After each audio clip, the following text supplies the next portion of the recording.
You know, for a chapter called Jellal versus the Oracion Seis, there wasn't a lot of focus on that fight.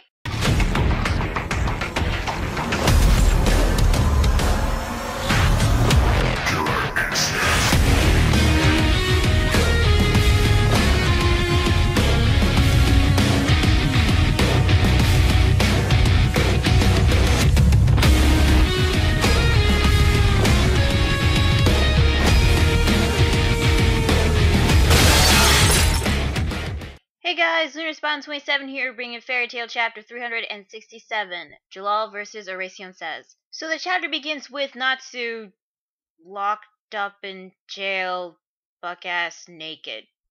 Oh, joy. Well, this is probably something for the fangirls out there, but for me, I've seen plenty of naked Natsu during that chapter with the hot spring after the tile village. Anyway, Natsu yells at the guards to give them back his scarf. Not his clothes, but his scarf. But they just don't give a rat's ass. So Natsu notices somebody else is inside this jail cell, and it turns out it is Lisanna, who's also naked. Wait. Natsu and Lisanna. Together. In a jail cell. Alone. Naked. Yep, there's gonna be a shit ton of fanfics and fan art after this chapter. Hell, this is getting close to an erotic doujinshi. Okay, so if Lisanna is still alive, that means that Elfman offered his soul to Seyla. So I guess that means Elfman is now a minion to Tartaros. As for why Natsu is no longer frozen from the previous chapter, I'd say Tartaros is gonna make Natsu and Lisanna their minions. But if you ask me, I think Tartaros should have let Natsu stay frozen. Then again, they are handcuffed by the same sealing rock, so they can't use their magic. So why did Tartaros take away Natsu and Lisanna's clothes? Well, when we saw Erza being tortured and she was naked, I thought it was some sort of torturing act. But according to Lisanna, the reason why they would do this, and this is just an assumption, is to make their prisoners feel lower than animals. So either this is some sort of tactic to affect the prisoners mentally, or this is just some sort of excuse for Hiromashima to draw some fanservice. You decide. Well, either way, Lisanna gets embarrassed, Natsu gets flustered, but after that, Natsu tells Lisanna that Mira Jane and Erza were also captured. However, Elfman's whereabouts is still unknown. Lisanna gets depressed because one after another they keep getting beaten because their enemies are nothing like they've ever seen before. But Natsu is not discouraged, vowing that he will come out on top. But first they gotta figure out how to break free since they can't use magic. We cut to Kyouka's room, and judging from those chains you see in her room, she must be into some really naughty shit. Actually, I just realized something. Since Kyouka's curse revolves around sensations and altering them to make them incredibly sensitive, well, mostly the sensation of pain, what if she's able to amplify the sensation of arousal? Or is it just pain? Wait, why am I even thinking about this? Seyla is meeting with Kyouka, discussing about the identity of the three who activate the seal for face. Since they've discovered the identity of the three, there will be no further need of useless killings. Also, 2 of the sealers were among the council members that were already targeted. They are already killed, which only leaves Jellal. Kyouka believes that once she tortures Erza even further, she'll spill the beans of Jellal's location. Except Erza really doesn't know where Jellal is. Kyouka also says that she doesn't want Fairy Tail to interfere with their plans, but Seyla already took care of that. And then Kyouka says, "Come Seyla, it's been a while since I took care of you." Took care of you? What does she mean by... Wait. You mean to tell me that they are...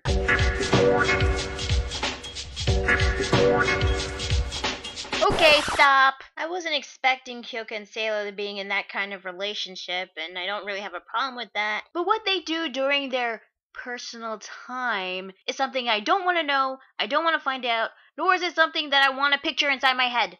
So after 7 pages, we finally get back to Jellal fighting the Oracion Seis, and he's losing. Melody tries to help him, but Jellal just tells her to stay back. So Melody is just gonna stand there and do nothing while Jellal fights them on his own. So we're not gonna see Melody do anything. Well, anyway, Racer and Cobra managed to land some hits on Jellal. Well, Midnight says this speech saying that their freedom was false when they were saved by Brain, because Brain only wanted them as pawns ones to seal Zero, his other dark half. And now that they've been released, true freedom finally lies before them. But Jellal punches Racer in the face, declaring that he shall free them. He tells the Oracion Seis that their freedom is still but a lie, and it will stay that way as long as you remain taken by darkness. Okay, you know what? I'm pretty sure the alliance between the Oracion Seis and Tartaros has been completely nullified since they lost to Fairy Tail during the Oracion Seis arc and got arrested. And from the looks of them,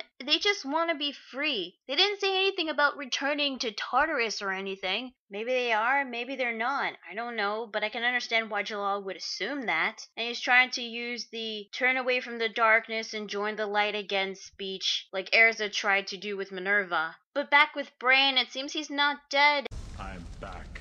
Meanwhile, all the Fairy Tail Guild members, minus the ones captured by Tartaros, have all gathered. Lucy tells Makarov the disappearances of Erza, Mira Jane, Natsu, and Happy. Wendy couldn't track them down because her sense of smell was not as good as Natsu's. As for Gajiel, he couldn't do it either because a person's scent doesn't linger for that long. Well, if that's the case, then Natsu was able to track them down with Erza and Mira Jane's scents was because he got there not too long ago. And I know Natsu is the type of person that acts first before he thinks, but Natsu should have at least left some sort of clue to let them know where he's heading, because he went to Tartaros' headquarters alone without any backup, and that proved to be a big mistake since he's now captured. It seems that Fairy Tail is stuck in a rut, but Happy comes flying in completely disorientated. Wait, they let Happy go? Look, I know they probably think that Happy is some sort of measly Exceed, but they let him go! Why would you do that, especially since he also found the headquarters? If Tartaros doesn't want the location of their headquarters to be discovered, they shouldn't have let him escape! At least I hope he escaped, because if they actually let him go, I will call complete bullcrap. Anyway, Happy tells the Fairy Tail Guild what happened at Tartaros. However, he doesn't tell them about Silver. I didn't get why he would do that, especially since, they should know that there is another ice user in their guild, especially one that might be connected to Gray. Instead, he blames himself for not trying to save Natsu, even if he couldn't do anything by himself. But Panther Lily tells him not to blame himself and asks him where their hideout is. And apparently Tartaros' hideout is on a cube-shaped island that floats. An island shaped like a Rubik's Cube that floats. How the hell does that even work? Fuck it, it's magic. Plus, this also explains why they can never find Tartaros' headquarters in the first place. But despite that, Levi is going to try to calculate their course of travel so that she can pinpoint their location, using Happy's intel, while the rest of the Fairy Tail members prepare for battle. Happy still feels bad for leaving Natsu behind, but Lucy comforts him, saying that he did his best to save everyone. Aw, that's nice. However, before they can do anything, they get a visitor. It's Elfman, but Elfman doesn't look too good. Oh, also we got a panel of Seyla lying on bed, implying that Kyouka must have taken really good care of her. And that is where the chapter ends. So yeah, that is Fairy Tail chapter 367. What did I think? Well, despite all of its fanservice-y moments, this chapter was actually pretty decent. We now know the location of Tartaros and why they are impossible to find. A giant Rubik's Cube island that floats. When I first saw that panel, it really did confuse me a bit, but hey, this isn't the first time we've seen an island that can move. Now, the implied relationship between Seyla and Kyouka, I didn't really have a problem with that. It kind of did surprise me though, but if they are together in that way, then I have no problem with it whatsoever. Although, to be fair, when it comes to usually relationships with the same sex, it's kind of rare for me to find a decent one that develops the relationship and actually shows genuine romance, since some of the ones that I've seen or at least heard of is mostly erotic. For me, it doesn't really matter if the couple are opposite genders or of the same gender, whether it be both boys or both girls. I just care about how the relationship develops and the story between the two, and actually seeing the genuine love and romance between the two. Now, when it comes to couples that are girls, I don't usually really come across some in anime and manga. The first one I actually did come across were Sailor Uranus and Sailor Neptune, and the most recent one I did come across was Yu and Haruka from Sakura Trick. However, with Seyla and Kyouka, we don't know whether their relationship is romantic or if Kyouka is just using Seyla as a personal sex slave.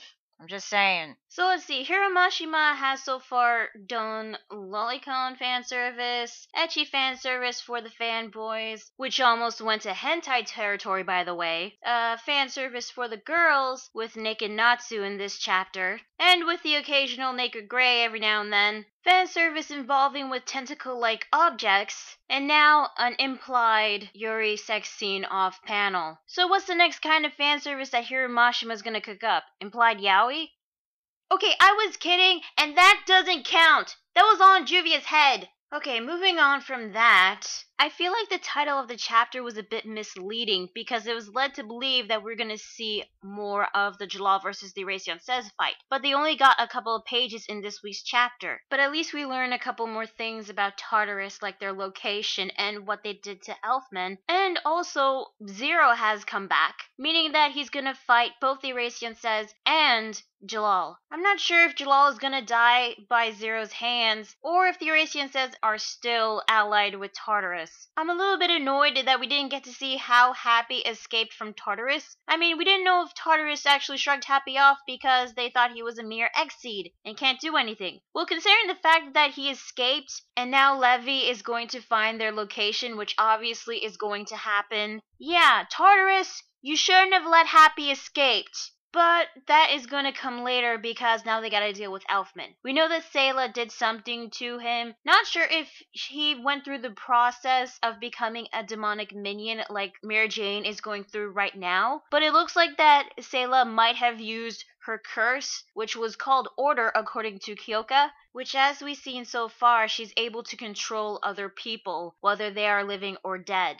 So Elfman might be under Seyla's curse and has been ordered to defeat Fairy Tail. So this is going to be interesting to see. We're going to see Elfman fight against the remaining members of the Fairy Tail Guild. But I highly doubt that Elfman is going to kill them all because we still have some of the strong mages in Fairy Tail there. Maybe Elfman is trying to struggle to break free from Seyla's control, and I can't help but feel like if that is going to happen, then Fairy Tail will somehow break him free through the power of friendship, which I hope that doesn't happen, but it's still a possibility. However, another possibility is to beat him up until he's unconscious. And if they do beat Elfman, everybody's going to be so pissed off, and once they get to Tartaros' location, it's going to be an all-out brawl. Hopefully it will go just as well as the Phantom Lord arc did, because I really did like that arc. But, and even though I know this might not happen, I don't want the battle between Tartaros and Fairy Tail to be completely one-sided with Fairy Tail winning all the time. So overall, I thought this chapter was decent. Tartaros' location has been revealed, and I did like the cliffhanger at the end. Now, next week's chapter is called The Third Seal, probably implying Jellal since he is the third person that has to be killed in order for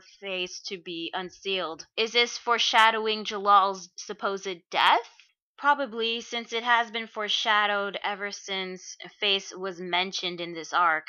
So yeah, that is Fairy Tail chapter 367. Tell me guys, what do you think of this week's chapter? Did you like it? Did you hate it? What do you think of the whole Kyouka / Seyla situation? And do you think Fairy Tail will stop Elfman from killing them all? Let me know in the comments below, and be sure to like the video if you like it, and subscribe for more videos. Also, be sure to check out my Facebook fan page and Google+. So yeah, that is Fairy Tail chapter 367. I'm Unwanted 27, and I will see you guys later. Bye.